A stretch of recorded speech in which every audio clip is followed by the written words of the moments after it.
Welcome to Streaming News Network by Claude McDaniel. Please like and subscribe. This is Claude McDaniel with Streaming News Network. Donald Trump says his administration is working to identify the source of a classified information leak involving a military operation in Iran.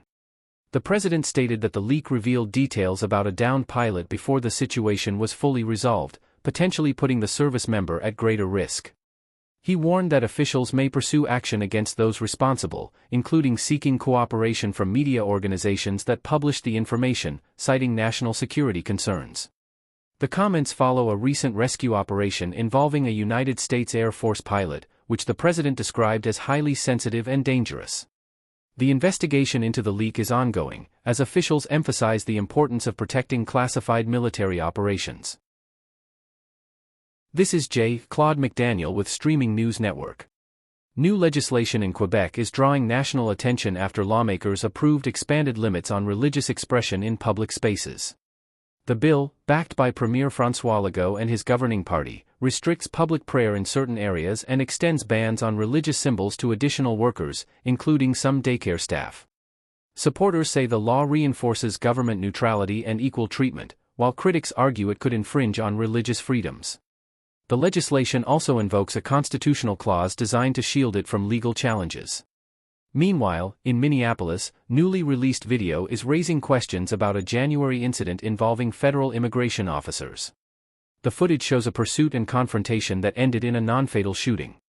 Authorities later dropped charges against two men involved and opened an investigation into whether officers provided inaccurate statements. Officials say the video may have been available earlier but was not reviewed immediately, adding to concerns about how the case was handled. This is Claude McDaniel with Streaming News Network. A new development has emerged in the disappearance of Nancy Guthrie, the 84-year-old mother of Savannah Guthrie. Authorities say a media outlet received a message from an individual claiming to have information about her disappearance and demanding payment in cryptocurrency in exchange for details. The message reportedly suggests the missing woman may have been taken to Mexico and alleges she is deceased, though officials have not verified those claims. Investigators say all tips are being reviewed in coordination with the Federal Bureau of Investigation, which has not confirmed the authenticity of any ransom communication. Nancy Guthrie was last seen at her home in Arizona in late January, and the search for her has continued for weeks. Meanwhile, Savannah Guthrie has returned to television, thanking supporters for their continued prayers and messages during the ongoing investigation. This is Claude McDaniel with Streaming News Network. The Supreme Court of the United States has taken action that could impact the criminal conviction of longtime political advisor Steve Bannon. The court declined to directly overturn the case but instead vacated a lower court ruling and sent the matter back for further review. Bannon had previously been convicted on 2 counts of contempt of Congress after refusing to comply with a subpoena related to the investigation into the January 6 attack on the United States Capitol. He served a 4-month prison sentence. Federal officials later argued the case should be dismissed in the interest of justice, a position cited by the High Court in its decision. Bannon has maintained that he relied on legal advice when declining to testify. The case now returns to lower courts, where further proceedings are expected. This is Claude McDaniel with Streaming News Network. CBS has announced a major change to its late-night lineup, filling its 11:35 p.m. time slot following the end of The Late Show with Stephen Colbert. Beginning in late May, the network will air 2 back-to-back episodes of Comics Unleashed with Byron Allen, hosted by Byron Allen. The following time slot will feature Funny You Should Ask, expanding a comedy-focused programming block. CBS says the move comes as it adjusts to financial pressures in late-night television. However, the cancellation of Colbert's show has sparked speculation about possible political factors, given his frequent commentary on Donald Trump. The new programming will operate under a time-buy agreement, where Allen's company funds the airtime. This is Claude McDaniel with Streaming News Network.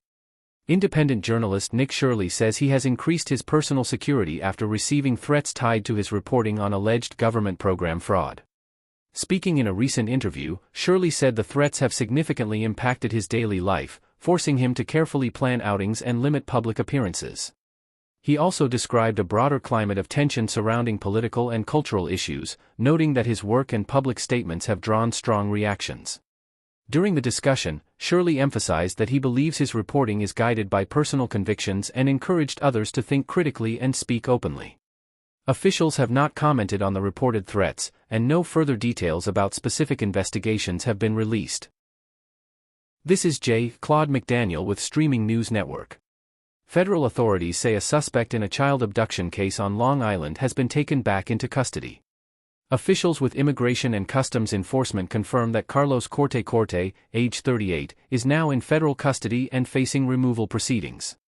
Police allege the suspect attempted to abduct a 4-year-old girl from a laundromat before the child was located safely nearby. He was initially charged with kidnapping and child endangerment. Authorities say the suspect had previously been deported multiple times and later re-entered the United States. Federal officials have raised concerns about his earlier release following arrest, citing public safety issues. The investigation remains ongoing as the case moves through the legal system. This is Claude McDaniel with Streaming News Network. Howard Stern and his wife, Beth Stern, are facing a lawsuit filed by a former employee alleging a hostile work environment. The complaint was brought by Leslie Kuhn, who says she worked as an executive assistant and relocated to live at the couple's New York residence as part of her job. Kuhn claims she was dismissed after less than 2 years and alleges workplace conditions were difficult, citing concerns about management practices and the household environment. She also challenges the validity of a non-disclosure agreement she says was presented at the time of her termination, asking a court to rule it unenforceable. The case is now pending in New York, and no ruling has been issued. This is Claude McDaniel with Streaming News Network. Officials in Iran say multiple individuals convicted of security-related offenses have been executed following incidents earlier this year. Authorities report that Mohammed Amin Biglari, age 19, and Shaheen Vahedparast Kalar, age 30, were put to death after being accused of attempting to breach a military facility and access weapons. Human rights groups say additional individuals detained during the same period have also been executed in recent days. The arrests were made during a broader crackdown in the capital city of Tehran following unrest earlier this year. International observers and advocacy organizations have raised concerns about the use of capital punishment in such cases, calling for increased scrutiny. The developments come amid heightened tensions between Iran and Western nations. Thank you for listening to Streaming News Network videos and shorts. Please like and subscribe to our news channel.